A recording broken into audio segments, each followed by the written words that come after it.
I could still hear the words, sharp and cold, cutting through the summer air. "Why don't you cover that scar? Nobody wants to see that." Then my aunt's sneering laugh. "Oh, she just loves the attention." That was the moment everything cracked wide open. For years, I'd given my family everything: my time, my loyalty, my unwavering presence. Especially my Aunt Linda.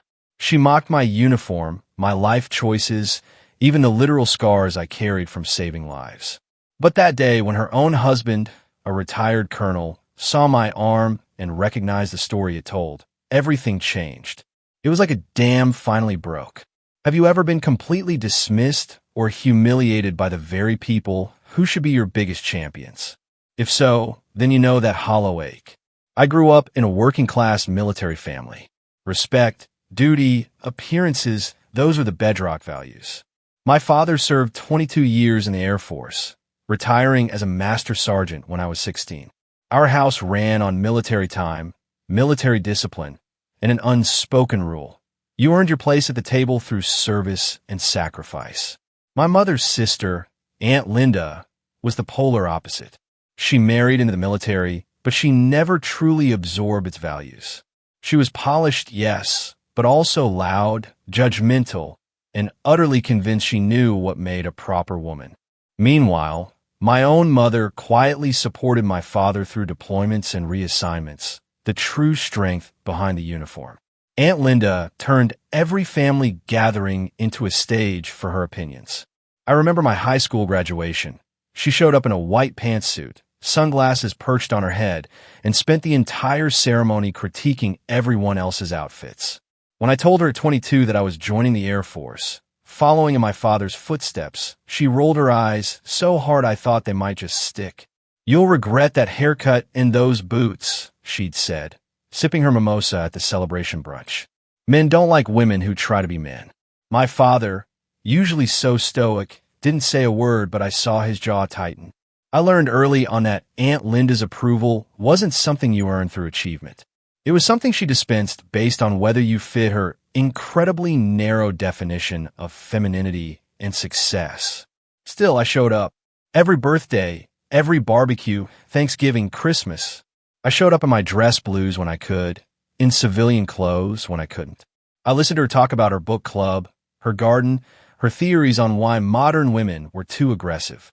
I smiled through her jokes about G.I. Jane and her constant suggestions that I'd never find a husband if I kept playing soldier. It was exhausting. Her husband, Colonel Raymond Moore, was a retired Army officer who'd served 30 years. He was quiet, reserved, the kind of man who measured people in silence and spoke only when his words carried real weight. At family functions, he'd sit in a corner with a beer, observing everything, saying almost nothing. I respected him from a distance, like you respect a mountain you've never climbed. When I deployed overseas for the first time, I sent gifts home, care packages for my younger cousins, birthday card for my mother, even a box of cigars for Colonel Raymond that I'd picked up at a base exchange in Germany. Aunt Linda never acknowledged the gifts, but my cousins wrote thank you notes. The imbalance was always so stark. I gave respect and loyalty. She gave criticism, disguised as concern. My basic military training at Lackland Air Force Base was exactly what I needed. The structure, the purpose, the clarity of expectations. You showed up, you performed, you earned your place. Nobody cared about your hair or your clothes or whether you smiled enough. They cared if you could complete a 5-mile run, field strip a rifle, follow orders, and lead when necessary. I excelled, not because I was naturally gifted, but because I understood the value of discipline. By the time I finished technical training and received my first assignment as a second lieutenant, I had found something Aunt Linda's world could never offer me: a true meritocracy. My first assignment took me to Joint Base San Antonio. I worked in logistics, coordinating supply chains for overseas operations. The hours were long, the work was detailed, and I loved every minute of it. I was promoted to first lieutenant within 2 years, right on schedule. My father came to the ceremony. My mother cried. Aunt Linda sent a card that read, "Congratulations on your promotion. Maybe now you can afford some nicer clothes for family events." I kept the card. I'm still not sure why. Maybe as a reminder that some people will just never see you clearly, no matter how much you achieve. When I deployed to the Middle East for my second tour, I was a captain leading a team of 15. We managed supply routes through hostile territory, coordinated air support logistics, and kept soldiers fed, armed, and mobile in conditions that would break most civilians. I came home with a commendation, a deeper understanding of what service truly meant, and a scar that would ultimately change everything. The mission that gave me that scar wasn't something I could talk about in detail. Operation Iron Storm was classified a rescue operation that went sideways when our convoy took heavy fire. Shrapnel from an improvised explosive device tore through my left forearm, severing muscle and nicking bone. The field medic saved my arm. The surgeons at Landstuhl Regional Medical Center saved my career. But the scar remained. A thick, rope line of tissue running from my wrist to my elbow. A permanent, undeniable reminder of the day I'd pulled 2 injured airmen from a burning vehicle while rounds pinged off the metal all around us. I didn't talk about it, not because I was ashamed, but because it wasn't a story for casual barbecues. It was sacred ground, the kind of experience you shared only with people who'd been there. For 2 years after I came home, I wore long sleeves to family functions. Not to hide the scar, but to avoid the questions. I knew my aunt wouldn't understand. I knew she'd find a way to make it about appearances, about what people might think. And I was right.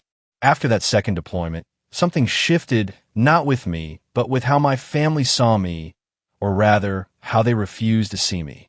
I'd been promoted to major at 31, a rank I'd earned through competence, leadership, and the kind of grinding work that doesn't make headlines but keeps the machine running. I was ahead of the promotion curve, and I knew it. My father knew it too. He'd shake my hand at family gatherings with a grip that said everything his words didn't. But Aunt Linda started treating my service like a phase I needed to outgrow. "You've had your adventure," she said at Easter dinner, passing the ham. "Time to settle down, find a nice man.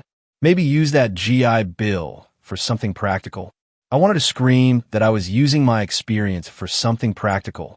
Leading airmen, managing multi-million-dollar logistics operations, mentoring junior officers who looked to me for guidance.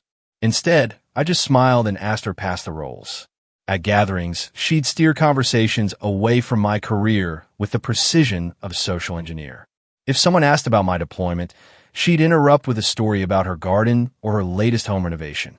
If I mentioned an upcoming assignment, she'd joke that I just liked the attention of wearing a uniform. Her husband, Colonel Raymond, rarely spoke during these exchanges. He'd just sit, watching, his expression unreadable. I often wondered what he thought, whether he saw what I saw, a woman determined to diminish what she couldn't control.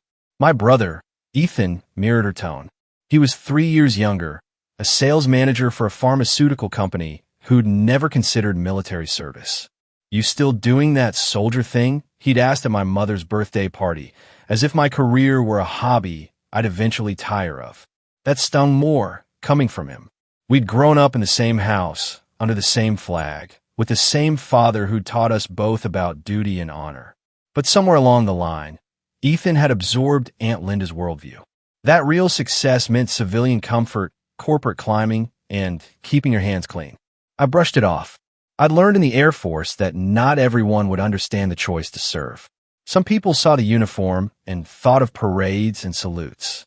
They didn't see the 300 wake-ups, the months away from home, the weight of being responsible for lives beyond your own. They didn't understand that service wasn't just a job.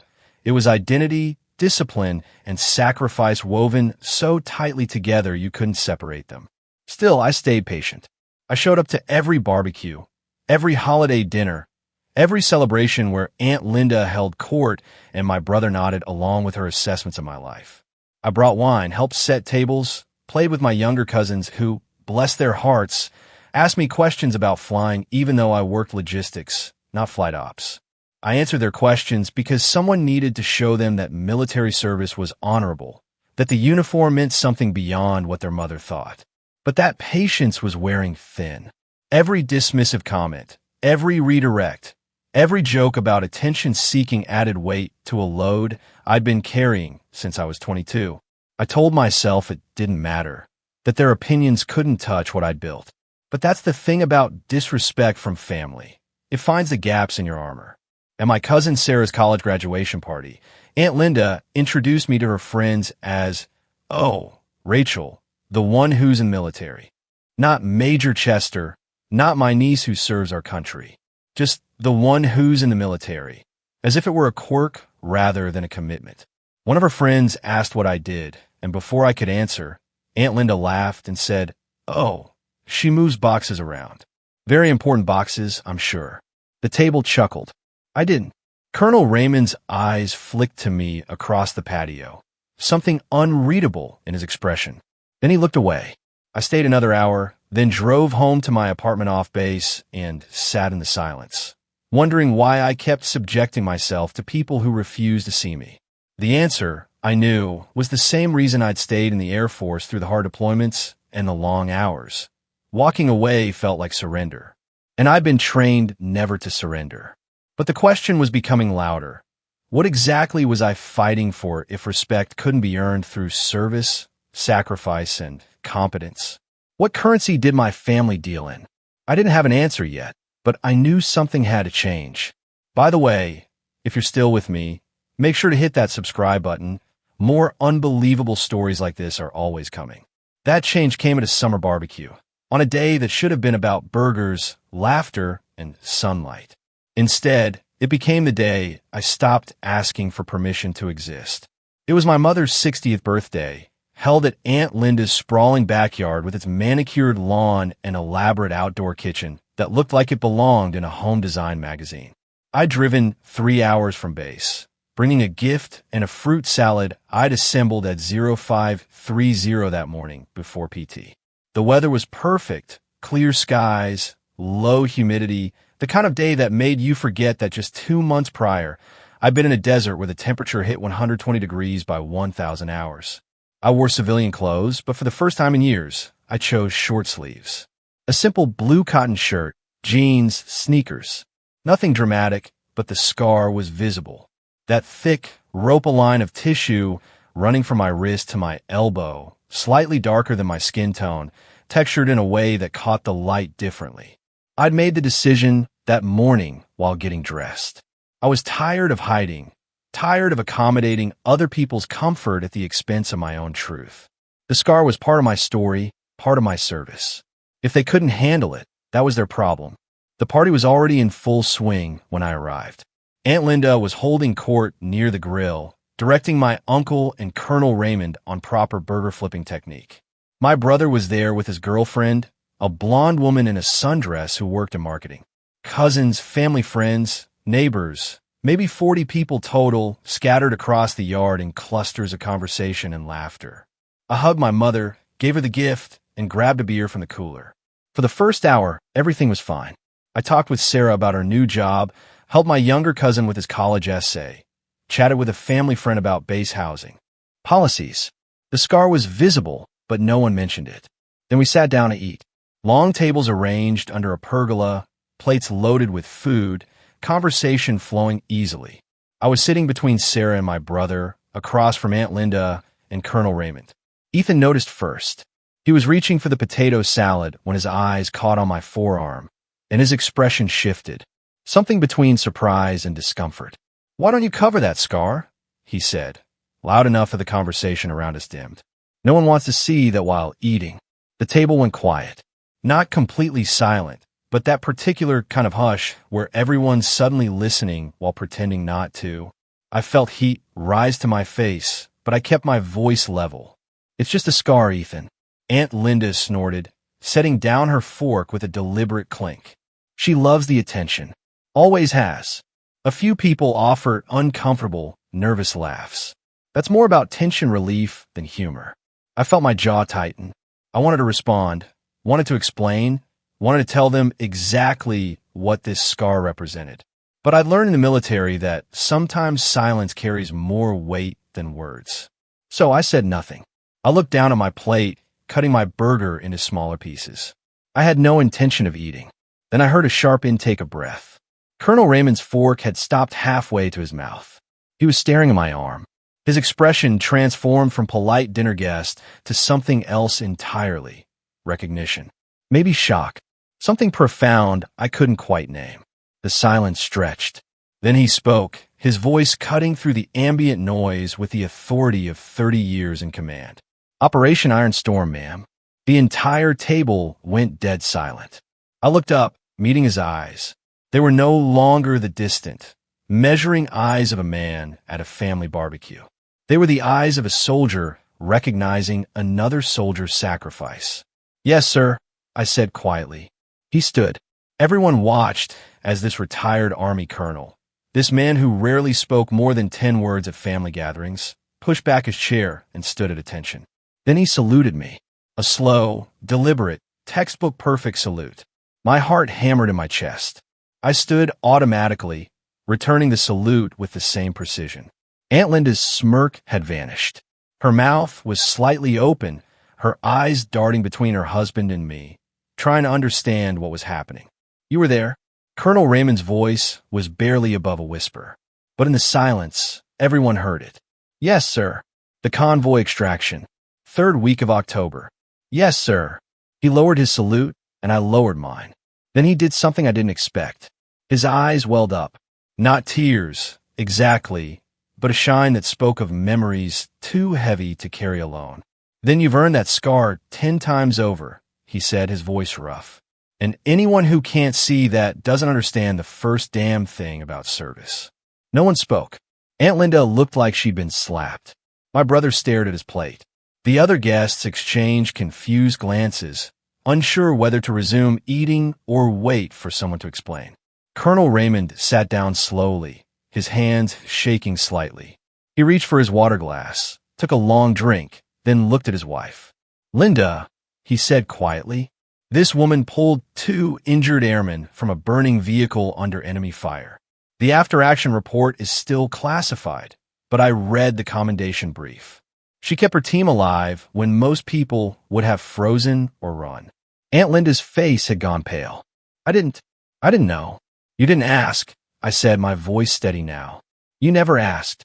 The barbecue continued, but the energy had shifted irrevocably. People ate quietly, conversations restarting in subdued tones. I finished my meal in silence, my appetite gone, but my posture straight. When I left an hour later, Colonel Raymond walked me to my car. "I should have spoken up sooner," he said. "The way she talks to you. I should have said something years ago. It's not your fight, sir." "The hell it is," he said, his command voice emerging briefly. Then softer, "Your family, and you've served with distinction. That deserves respect, not mockery." I nodded, not trusting my voice. He extended his hand, and I shook it. A firm grip that lasted several seconds. "Proud to know you, Major Chester." "Thank you, sir." I drove home with the windows down, letting the wind clear my head. Something had broken at that table, and I wasn't sure yet whether it could be repaired. But for the first time in years, I felt like I'd been seen. Really seen. And that changed everything. After that day, things shifted in ways I couldn't have predicted.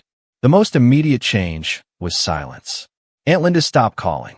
The family text chain, usually buzzing with pictures and plans, went quiet whenever I contributed.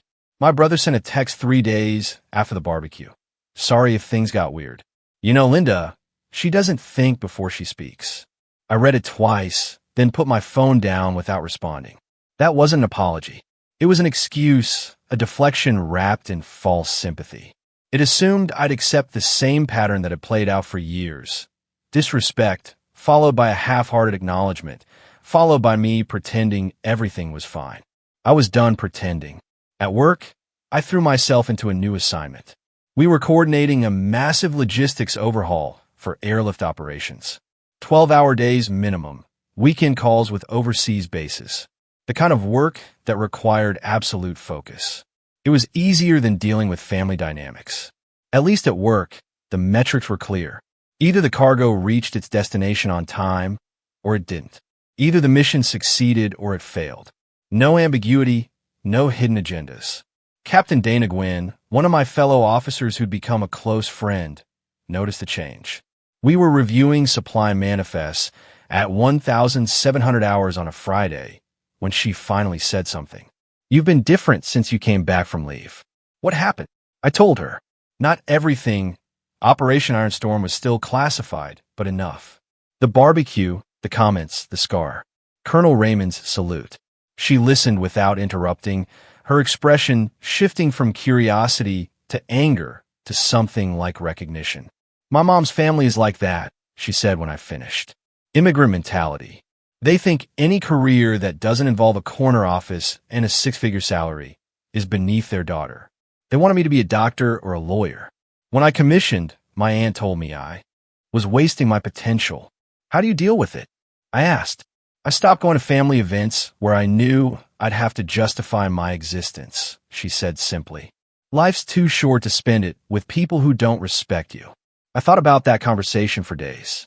The idea of actively withdrawing from family felt radical, almost transgressive. We were raised to believe family was sacred, that blood ties trumped everything else. But what did those ties mean if they only bound me to people who diminished what I valued most? A week after the barbecue, Colonel Raymond called me. Not texted, called, which felt significant. Major Chester, he said when I answered. I wanted to follow up on what happened. Do you have a few minutes? Yes, sir. Good. I think we should talk. There's a coffee shop near Maxwell Base. Common ground, neutral territory. Tomorrow at 1,000 hours, if your schedule allows. I agreed. The next morning, I drove to the coffee shop, a local place that catered to military and civilians alike.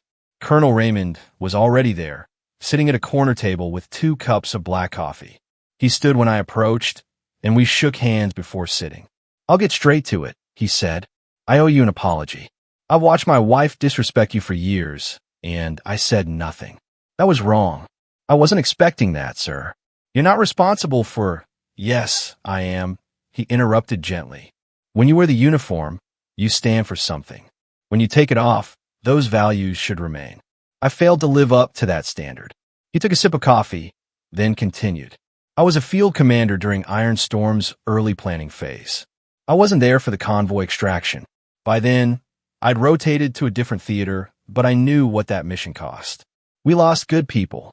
The ones who survived carried wounds that don't always show up on medical reports.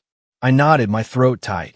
When I saw your scar, I recognized the injury pattern immediately. Shrapnel trauma.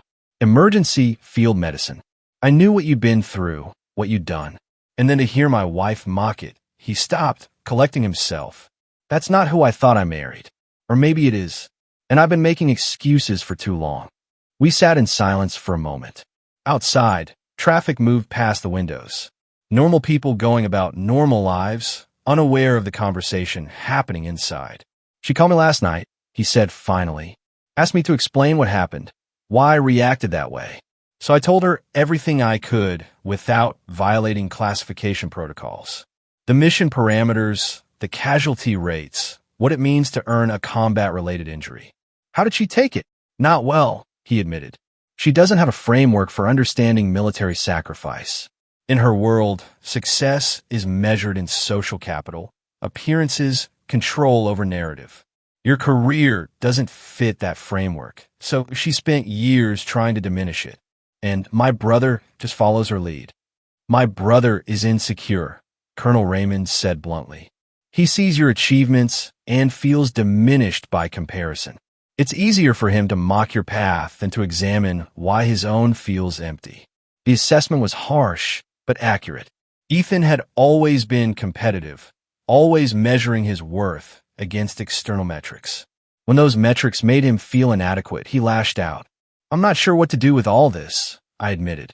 I spent years trying to earn their respect, and I'm starting to realize it was never about earning anything. They were never going to give it. Then stop trying, Colonel Raymond said. Focus on the people who already see your worth. Build your life around them. Everyone else is background noise. He finished his coffee, then pulled out his wallet and placed a challenge coin on the table between us. I recognized it immediately. A coin from his old unit, given only to soldiers who demonstrated exceptional courage. This belonged to a friend who died in combat, he said. I want you to have it, not because you need validation, but because you've earned recognition from someone who understands what you've sacrificed. I picked up the coin, feeling its weight in my palm. Thank you, sir. One more thing, he said. Linda asked if we could all sit down together, you, her, me, your brother, and talk through what happened. I told her that decision is entirely yours. No pressure, no expectations. Just know the offer is there if you want it. I thought about it. Part of me wanted to refuse outright, to draw a clean line and walk away. But another part, the part trained to solve problems and seek resolution, wondered if there was value in trying one more time. I need to think about it, I said. Take all the time you need. We stood, shook hands again, and he walked me to my car. As I drove back to base, I kept the challenge coin in my pocket. Its weight a reminder that respect, real respect, doesn't come from family obligation or social proximity. It comes from shared values, earned trust, and recognition between people who understand sacrifice. The question was whether my family could ever understand that and whether I owed them the chance to try. I didn't respond to Colonel Raymond's offer for 2 weeks. Instead, I focused on work. My unit was preparing for an operational readiness inspection, which meant long days reviewing procedures, conducting training exercises, and ensuring every piece of equipment met standards. The work was demanding, but it provided clarity. In the military, you always knew where you stood. Performance was measured, feedback was direct, and respect was earned through competence. By the end of the second week, I'd made a decision. I called Colonel Raymond and told him I was willing to meet once, with clear boundaries, and only if everyone involved understood that this wasn't about me defending my choices. It was about them finally listening. We met at a neutral location, a community center conference room that Colonel Raymond had reserved. My aunt, my brother, Colonel Raymond, and me. No other family members, no audience, no performance. Just the 4 of us and a conversation that was years overdue. Aunt Linda looked smaller than I remembered. She sat across from me, her hands folded on the table, her usual confidence visibly diminished.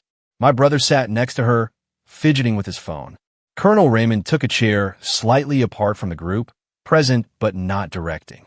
I'd prepared remarks, but when I opened my mouth, what came out was simpler than I'd planned. I'm here because Colonel Raymond asked me to come, but I need you both to understand something. I'm not here to justify my career or apologize for my service. If you're expecting that, we can end this meeting right now. My brother looked up from his phone. Aunt Linda met my eyes. I'm here to give you one chance to really hear me, I continued. Not to hear the version of me you've created in your heads, the attention-seeking girl playing soldier, but to hear who I actually am and what my service actually means. Silence.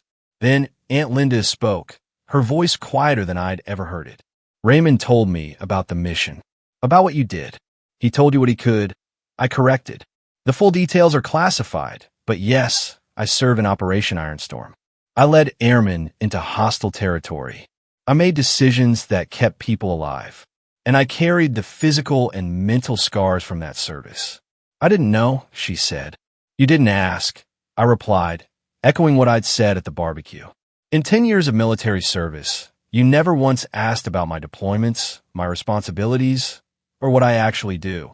You made assumptions based on your own framework of what women should be.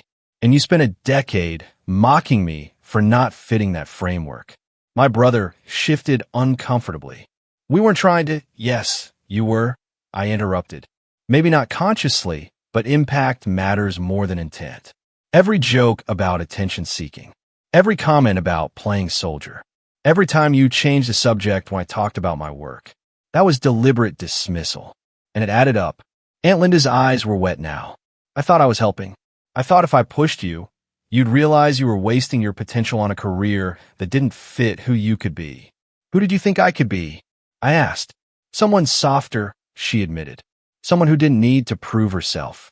Someone who could just be comfortable. I am comfortable, I said.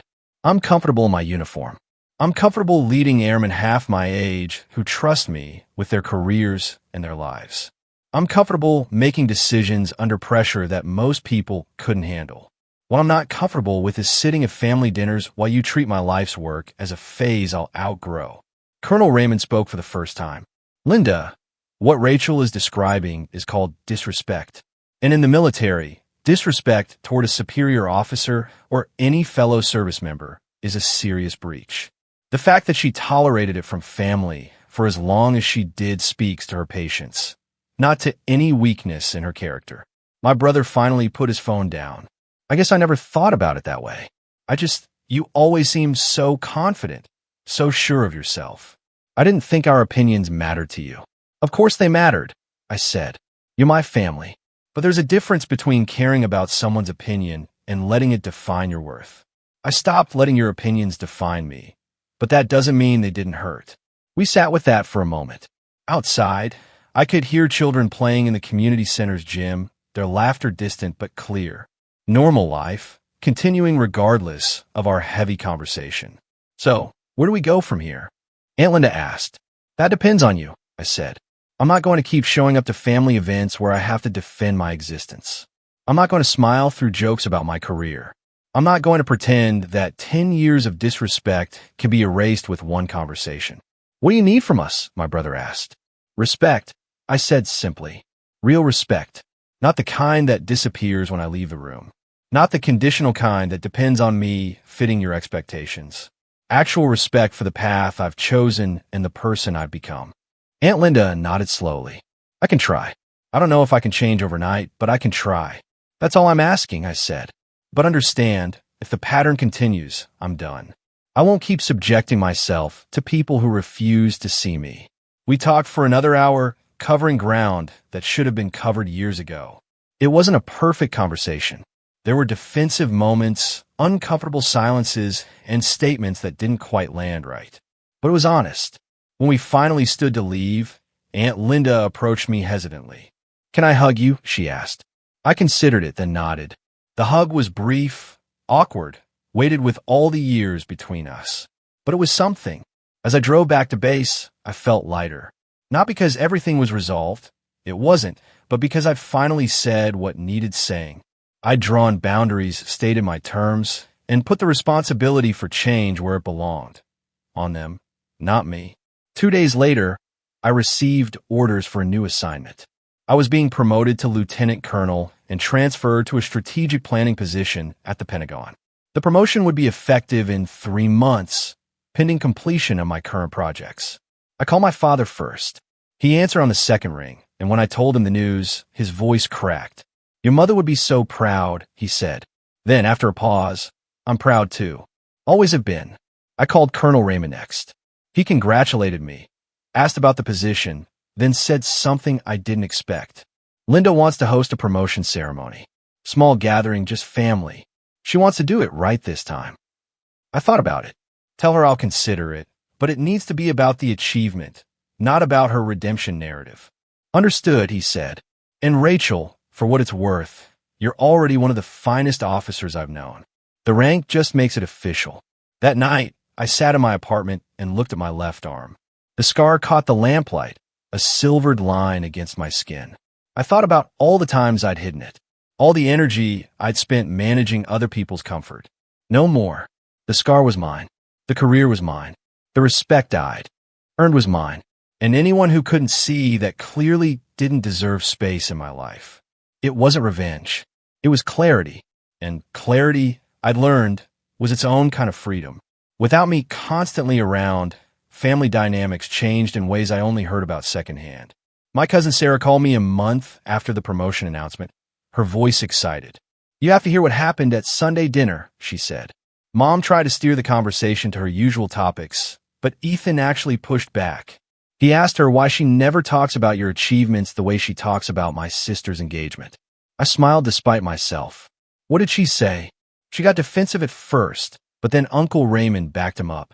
He said something like, Linda, our niece is about to become a lieutenant colonel. That's a bigger achievement than most people accomplish in their entire careers. Maybe it's time we acknowledge that. And she just deflated, like she realized she couldn't control the narrative anymore. Then Emma, my little sister, asked if he could come talk to her ROTC class about military careers. Mom couldn't exactly say no in front of everyone. The shift was subtle but significant. At gatherings I didn't attend, my name came up differently. My achievements became reference points, conversation topics, sources of family pride instead of sources of discomfort. Colonel Raymond sent me photos occasionally. The family at Thanksgiving. My promotion announcement printed and framed on Aunt Linda's mantle. My brother wearing an Air Force cap I'd sent him years ago that he'd never worn before. The change in Aunt Linda was slower, more hesitant. She sent a card for my birthday, the first one in 5 years that didn't include a passive-aggressive comment about my life choices. It just said, "Proud of you. Love, Aunt Linda." Small words, but they meant something. Meanwhile, I poured myself into my new responsibilities. The strategic planning position required a different skill set. Long-term thinking, interagency coordination, briefing senior leaders on complex operational scenarios. I worked with colonels, generals, and civilian defense officials who'd spent decades in their fields. The work was intellectually demanding in ways that frontline logistics never was, and I loved it. I also started mentoring younger officers, especially women dealing with subtle disrespect. Every story reminded me of my own journey. The dismissive comments, the casual sexism, the exhaustion of constantly proving yourself. One lieutenant told me about her family asking when she'd settle down and start a real life. I told her about Aunt Linda, about the barbecue, about learning to value herself independently of family validation. "So, what do you do when the people who should support you don't?" she asked. "You find the people who do," I said, "and you build your life around them. Everyone else is optional." The mentoring work became one of my favorite responsibilities. I started hosting quarterly coffee sessions for junior female officers, creating space for them to discuss challenges without fear of career repercussions. Captain Dana Gwynn co-facilitated with me, and together we built a network of support that spanned bases and career fields. "You know what's interesting?" Dana said after one session. "You're doing for these women what you wish your family had done for you." She was right. I turned my own experience of being unseen into a mission to ensure others felt visible. When I was pinned for lieutenant colonel, the ceremony was exactly what I'd requested: professional, dignified, and focused on the achievement rather than family drama. My father pinned one of my new rank insignias, and Colonel Raymond, at my request, pinned the other. Aunt Linda attended, sitting in the back row with my brother. She didn't try to take center stage. She just watched. And when I caught her eye afterward, she nodded with what looked like genuine respect. The reception was small: fellow officers, mentors, and the family members who'd actually supported my career. My father gave a short speech about watching me grow from a determined child to an accomplished officer. Colonel Raymond talked about the first time he'd really seen me, not at a family gathering, but at that barbecue when my scar told a story my family had refused to hear. When it was my turn to speak, I kept it brief. Service means different things to different people. For me, it's always meant this: showing up, doing the work, and leading with integrity, even when recognition doesn't come. Especially when recognition doesn't come. Today isn't about proving anything to anyone. It's about acknowledging a milestone in a career I'm proud of, surrounded by people who've supported that career. That's all I've ever wanted. Afterward, Aunt Linda approached me carefully. "That was a beautiful ceremony," she said. "Thank you for including us, your family," I said simply. "Even when it's complicated. I want you to know I've been thinking a lot about what you said, about respect, about really seeing you." "I'm trying." "I know," I said. And I didn't know. The change wasn't perfect, wasn't complete, but it was real. She was trying, and that was more than I'd had before. 2 years passed. I excelled in my position, received top evaluations, and was identified as a fast-track candidate for colonel. My personal life expanded beyond work. I dated, traveled, took up photography as a hobby. I built a life that felt full, not because it looked a certain way, but because it aligned with my values. The mentoring work grew beyond coffee sessions. I started speaking at military academies, writing articles on leadership for professional journals, and serving on panels about women in combat roles. My perspective, shaped by years of proving myself in hostile environments, both abroad and at home, resonated with audiences who'd faced similar challenges. At one conference, a young captain approached me after my presentation. "You talked about family not understanding your service," she said. "Did that ever get better?" "Eventually," I said, "but not because they suddenly understood. Because I stopped needing them to understand in order to value myself." That sounds lonely. Sometimes it is, I admitted, but it's less lonely than spending your life begging for validation from people who refuse to give it. She nodded, and I saw recognition in her eyes. We exchanged contact information, and she became part of the growing network of officers I mentored. The work gave me purpose beyond rank and assignments. I was building something lasting, a community of support for people who'd been where I'd been, who needed what I'd needed and never fully received. Aunt Linda and I settled into a new normal. We saw each other at major family events, holidays, milestones, celebrations. But the relationship had boundaries now. She learned not to comment on my appearance, my relationship status, or my career choices. I'd learned to accept her limitations while not letting them define my worth. My brother changed more dramatically. At 35, he enlisted, not in the Air Force. He joined the Army, starting as an E1 despite his age and education. When he called to tell me, his voice was sheepish. "I know it's late," he said, "and I know I don't have your natural aptitude for this, but I've spent 10 years in sales and I feel empty. I need to do something that matters." "What does Aunt Linda think?" I asked. "She's horrified," he admitted, "but I'm done living for her approval. Watching you these past few years, watching you build a career on your own terms, despite everyone's opinions, it made me realize I've never done that. It's going to be hard," I warned him. "Basic training doesn't care how old you are or what your civilian resume looks like. You'll be treated like every other recruit." "I know," he said. "That's kind of the point." He shipped out 3 months later. I sent him care packages during basic training, just like I'd sent packages to deployed soldiers for years. His letters were humbling.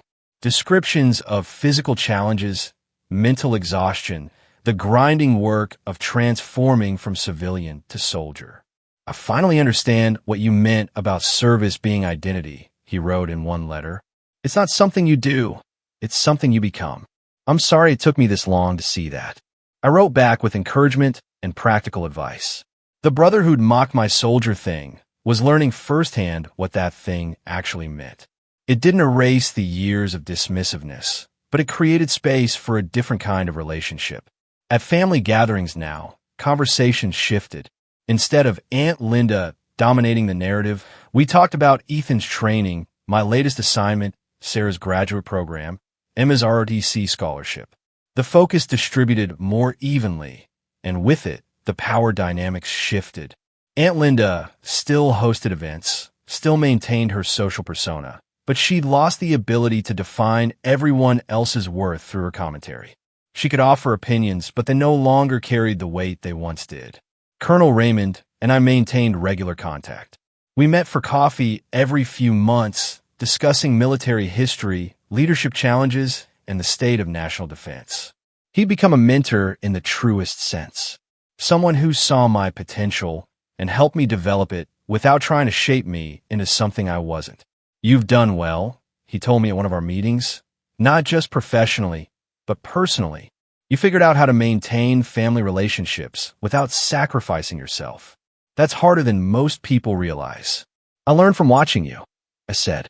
"You stayed married to Aunt Linda, but you never let her worldview become yours. You maintained your integrity while navigating her personality." 30 years of practice, he said with a wry smile. "And it still isn't easy. Does she understand yet? Really understand what service means?" He considered the question. "She understands more than she did. She'll never understand completely. She didn't live it, didn't grow up it the way you and I did. But she's learned to respect what she doesn't understand. That's progress." It was progress. Imperfect, incomplete, but real. By my 40th birthday, I'd achieved what I'd set out to achieve. A career built on competence, respect earned through service, and a life that aligned with my values. The relationships that mattered had deepened. The ones that didn't had faded or transformed into something healthier. Aunt Linda sent a gift for my birthday, a shadow box sheet commission containing my rank insignia from second lieutenant through lieutenant colonel, along with a photo from my first day in uniform and a handwritten note that read, "I'm learning to see you clearly. Thank you for your patience." I hung in my office next to the challenge coin Colonel Raymond had given me years ago. The scar on my arm had faded to a thin silver line, barely noticeable unless you knew to look for it. But I never covered it anymore. It was part of my story, part of my service, part of the person I'd become. At a mentoring session that year, a young lieutenant asked me what I'd learned from everything I'd been through. That respect isn't something you beg for or negotiate, I said. It's something you establish through boundaries, consistency, and the willingness to walk away from people who refuse to give it. And sometimes, not always, but sometimes, when you establish those boundaries, people rise to meet them. They become better versions of themselves because you refuse to accept less. What if they don't? She asked. Then you've lost nothing except the illusion that they were capable of seeing you. And that's not really a loss. That's clarity. The session ended and I drove home through familiar streets, thinking about how far I'd come, not just in rank or responsibility, but in understanding my own worth independently of anyone else's validation. It wasn't the dramatic transformation that people write stories about. It was quieter than that. A series of small decisions, boundaries established and maintained, relationships renegotiated or ended. But it was mine, and that made all the difference. It's been 5 years since that barbecue. I'm Lieutenant Colonel Rachel Chester, United States Air Force, 41 years old, and I've spent the last 2 decades building a career I'm proud of. The scar on my left arm is still visible, faded now to a thin line that catches light differently than the surrounding skin, a permanent record of Operation Iron Storm and the day I pulled 2 airmen from a burning vehicle while the desert burned around us. At every new officer orientation I lead, I roll up my sleeve and tell them the same thing. Every mark you earn in service, physical or otherwise, is a record of courage, competence, and commitment. Never let anyone shame you for surviving. Never let anyone diminish what you've sacrificed. And never, ever apologize for being exactly who you are. The younger officers listen with an intensity one recognize. They're at the beginning of their journeys, facing the same challenges I faced. Families who don't understand, civilian friends who can't relate, the constant low-grade pressure to be softer, quieter, more accommodating.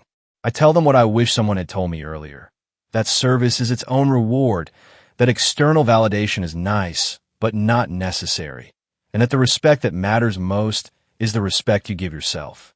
Aunt Linda still hosts family events. She's 63 now, still polished, still social, but the sharp edges have softened.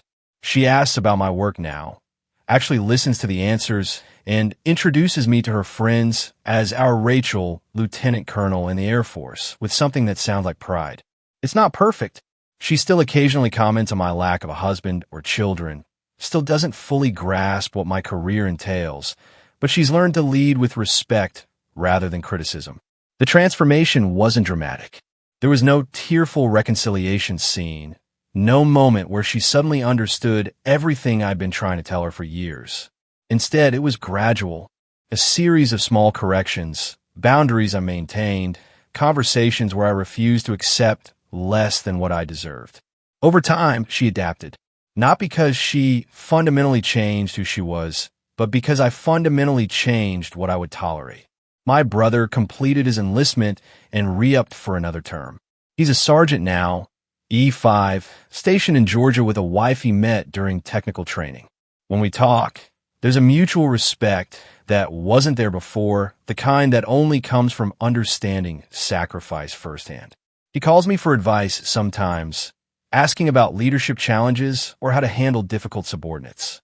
I help when I can, and occasionally I ask him for perspective on enlisted culture, areas where my officer experience leaves gaps. I get it now. He told me last Christmas why you stayed in even when we were all being jerks about it. There's something about serving that gets into your bones. You can't really explain it to people who haven't done it. No, I agreed. You can't. Colonel Raymond retired fully from military life, but stays active in veteran organizations. We still meet for coffee quarterly, and he's become one of my most trusted advisors. When I'm facing a difficult decision, I call him. When I need perspective on navigating senior leadership politics, he provides it.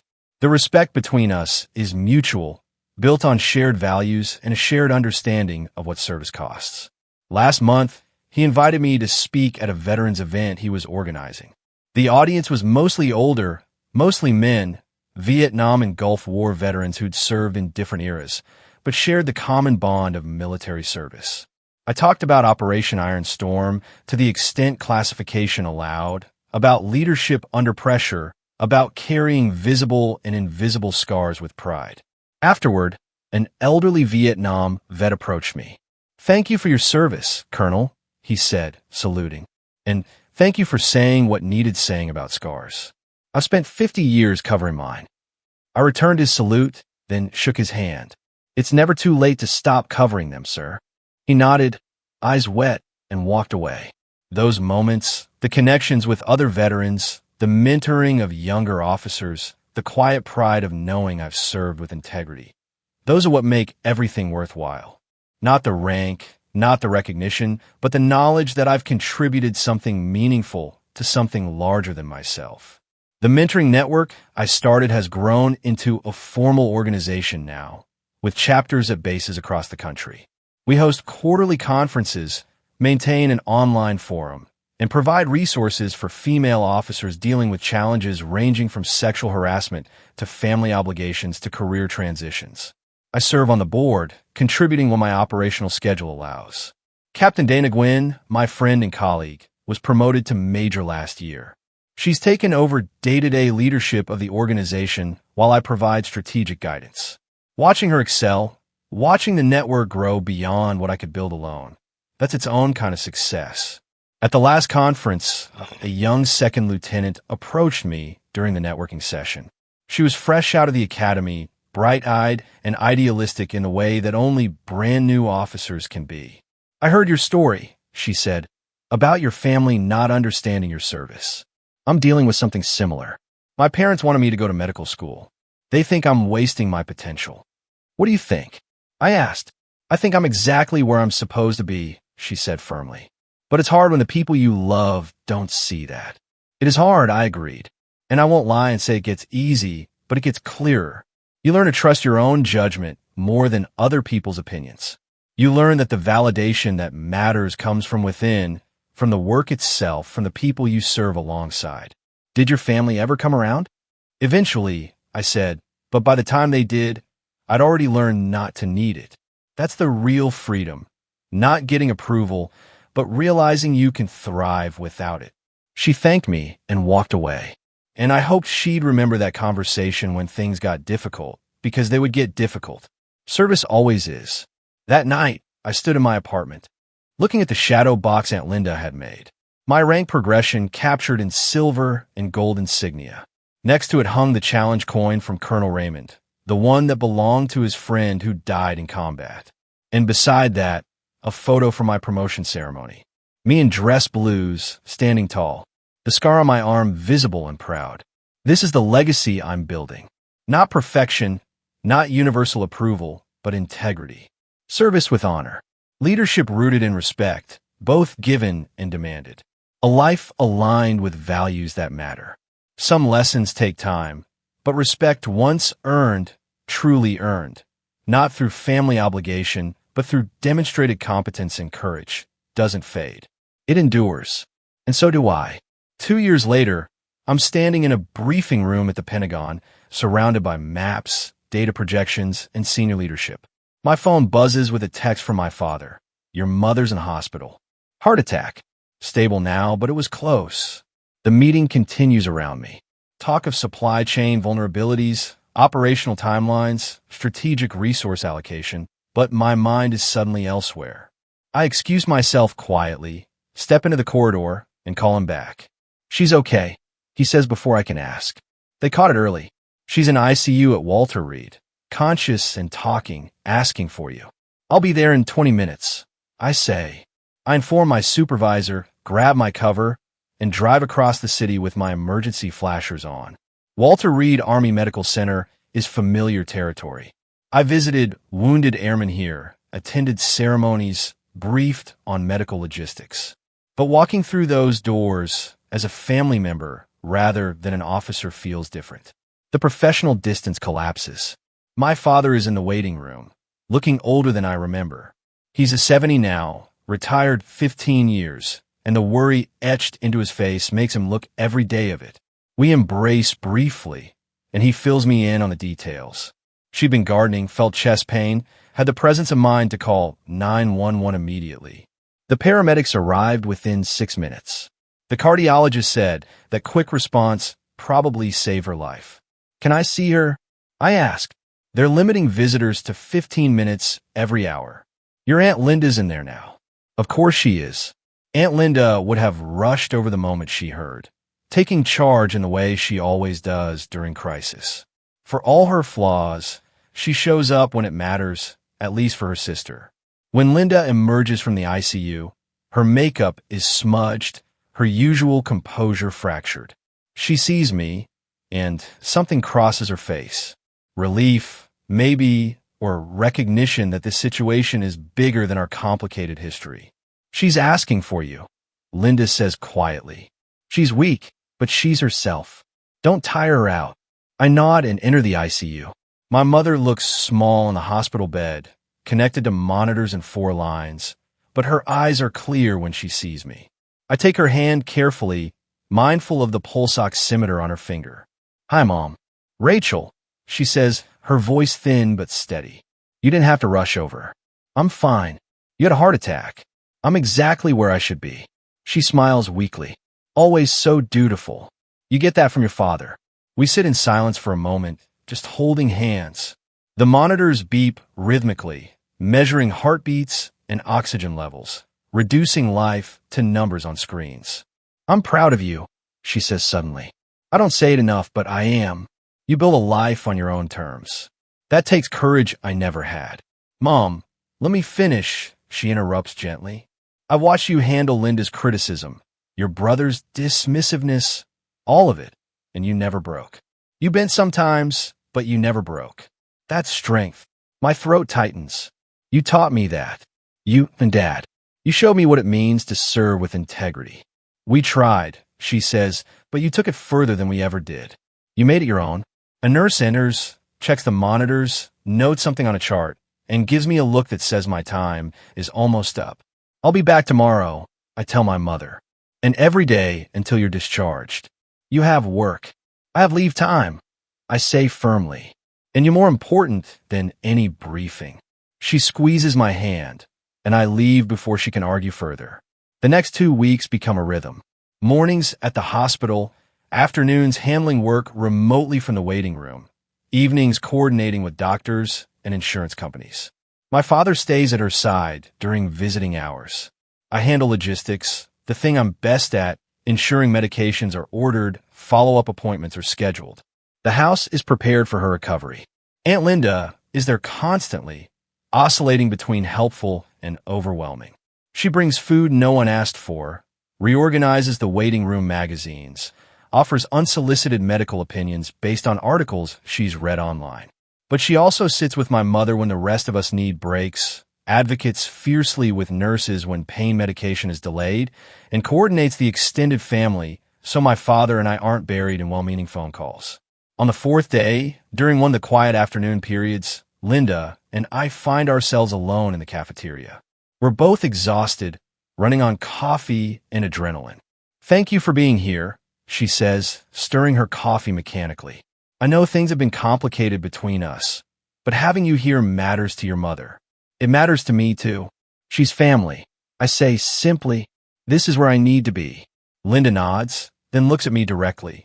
I've been thinking a lot these past few days about mortality, about what we leave behind, about all the time I wasted criticizing you instead of celebrating you.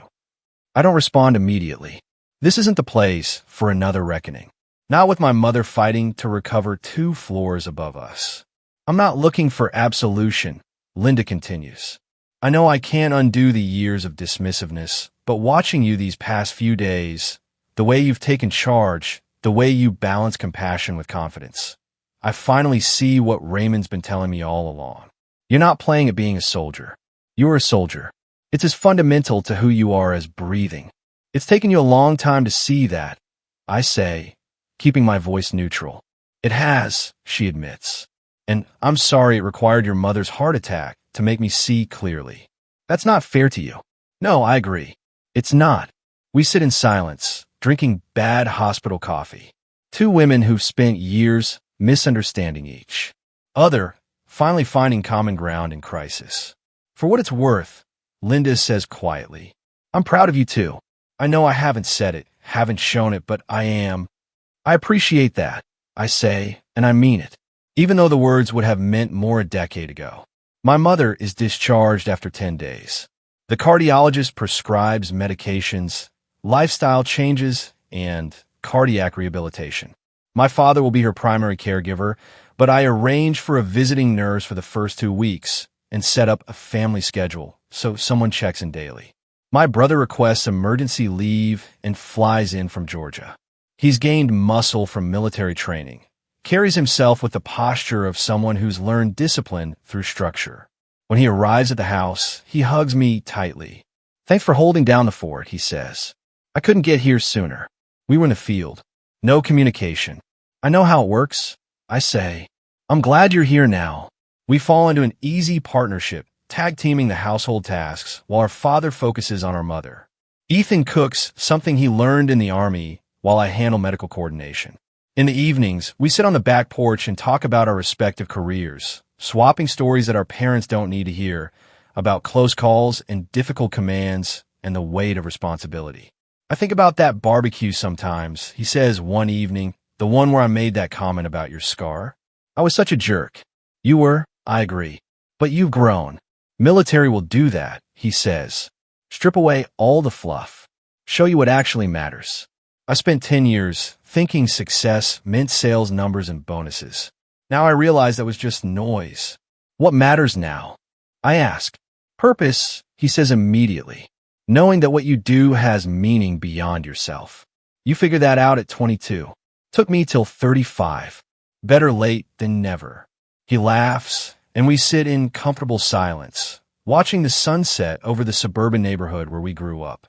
By the 3rd week, my mother is strong enough to sit in the living room, receive visitors, and complain about the restrictions her cardiologist has imposed. She's not allowed to drive for 6 weeks, can't lift anything heavier than 10 pounds, must attend cardiac rehab 3 times a week. She hates all of it, which the doctors assure us is a good sign. Frustration means she's feeling better. Colonel Raymond visits, bringing flowers and his quiet, steady presence. He and my father talk in the den about old deployments, shared experiences, the specific loneliness of military life that spouses rarely understand. Watching them together, I'm reminded that service creates bonds that transcend service itself. How are you holding up? Raymond asks me later, finding me in the kitchen preparing dinner. I'm fine, I say automatically, then correct myself. Actually, I'm tired and worried and grateful she's alive. All of it at once. That's normal, he says. Crisis brings everything to the surface. Gratitude, fear, unresolved tensions. How's it been with Linda? Surprisingly okay, I admit. We had a conversation. Not a complete resolution, but an acknowledgement. She's trying. She is, he confirms. This scared her, made her realize how much time she's wasted on things that don't matter.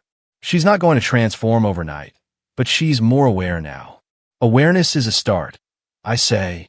He helps me chop vegetables, and we work in companionable silence.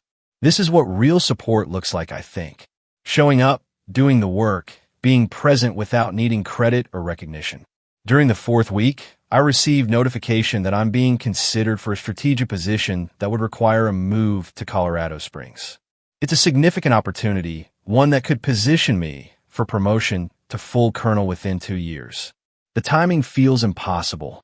How can I consider relocating when my mother is recovering? When my father might need support? When family suddenly feels more fragile than ever? I discuss it with my father one evening after my mother has gone to bed early. You should take it, he says immediately. I haven't even told you what it is yet. Doesn't matter, he says. I know that look. It's the same look you had when you told us you were joining the Air Force. It's an opportunity that matters. But Mom will be fine, he interrupts. She's recovering well. We have support. And Rachel, your mother would never forgive me if I let you turn down a career opportunity because of her health scare. She didn't raise you to put your life on hold. It's not putting my life on hold. It's being here when you need me. We don't need you to put your life on hold, he says. not at the cost of your career. You've worked too hard, sacrificed too much. Take the position. We'll visit. You'll visit. Technology exists. We'll manage. I consider his words. Part of me wants to argue, to insist that family comes first, that I should stay close during this uncertain time. But another part, the part that's been shaped by 2 decades of military service, knows he's right. My mother is stable. The crisis has passed. Life continues. I'll think about it, I say. Don't think too long, he warns. The best opportunities don't wait for perfect timing. That night, I sit on the back porch under a clear sky, thinking about choices and consequences, about duty to family and duty to self. The military taught me that mission comes first, but it also taught me that taking care of your people is part of the mission. Which people? Which mission? The lines blur. My phone rings. It's Captain Dana Gwynn, now Major Gwynn, calling from her new assignment in Japan. I heard about your mom, she says. How is she? I fill her in on the recovery, the family dynamics, the complicated emotions of crisis management. And how are you? She asks, cutting through my deflection. Confused, I admit. I got offered a position in Colorado Springs. Major career opportunity, but the timing feels wrong. Is your mom going to die in the next 6 months? Dana asks bluntly. No, at least not if she follows medical advice. Then the timing is fine, Dana says. Rachel, you can't put your career on hold every time family needs you. That's a trap women fall into constantly. Always available, always accommodating, always sacrificing. You've spent 20 years building a career. Don't derail it now. But what if something happens? Then you'll handle it, she interrupts. The same way you've handled every other crisis. You'll get emergency leave. You'll fly home. You'll manage the situation. But you can't live your life around what-ifs. She's right, and I know it. The guilt I'm feeling isn't about my mother's actual needs. It's about old patterns, old expectations, the inherited belief that women should always put family first. Take the job, Dana says firmly. Your mom will be proud. Your dad will be proud. And you'll be exactly where you're supposed to be. After we hang up, I sit in the darkness for a long time. Then I go inside, open my laptop, and write an email accepting the Colorado Springs position. My hand shakes slightly as I hit send, but the decision feels right. The next morning, I tell my parents over breakfast. My mother's face lights up immediately. Colorado Springs, she says. That's a wonderful assignment. When do you leave? 3 months, I say. Plenty of time to make sure you're stable. I'm stable now, she says firmly. Don't you dare use me as an excuse to delay your career. My father grins. Told you she'd say that. They're genuinely happy for me. And in their happiness, I feel something release. A burden I didn't realize I was carrying. The weight of believing I had to choose between career and family. I don't. I can have both, just not in the way Aunt Linda's generation defined having both. Before I return to Washington, there's a small family dinner. Nothing elaborate, just my parents, Aunt Linda, Colonel Raymond, Ethan, and his wife. My mother is tired, but present, seated at the head of the table in the spot she's always occupied. Midway through the meal, she raises her water glass. I want to make a toast, she says, to Rachel, who's been our rock these past weeks, who's built a career we're all proud of, and who's about to start a new chapter in Colorado. We're grateful for you, sweetheart, more than we probably say. Everyone raises their glasses. Aunt Linda's eyes are wet, and she nods at me across the table, an acknowledgement that carries years of unspoken apologies. To Rachel, they say in unison. I raise my own glass, looking around the table at these complicated, imperfect people who've shaped me in ways both painful and profound. This is family. Messy, difficult, occasionally disappointing, but also enduring. We hurt each other and heal each other in cycles that never quite resolve. To family, I say, in all its complexity, we drink, and the conversation resumes, and life continues in its imperfect, beautiful way. 3 months from now, I'll leave for Colorado Springs. I'll take the next step in a career I've built with intention and integrity. I'll carry with me the lessons learned from years of navigating respect and disrespect, of drawing boundaries and maintaining them, of learning to value myself independently of anyone else's validation. But tonight, I'm here, present, grateful, and finally fully at peace with all of it. That day didn't rewrite the past, but it set my terms for the future. I don't hide the scar, and I don't negotiate my worth. So, tell me, have you ever had family dismiss your work or your wounds? And how did you respond? What boundary did you set that finally changed the tone at home? Who surprised you by standing up for you when it mattered?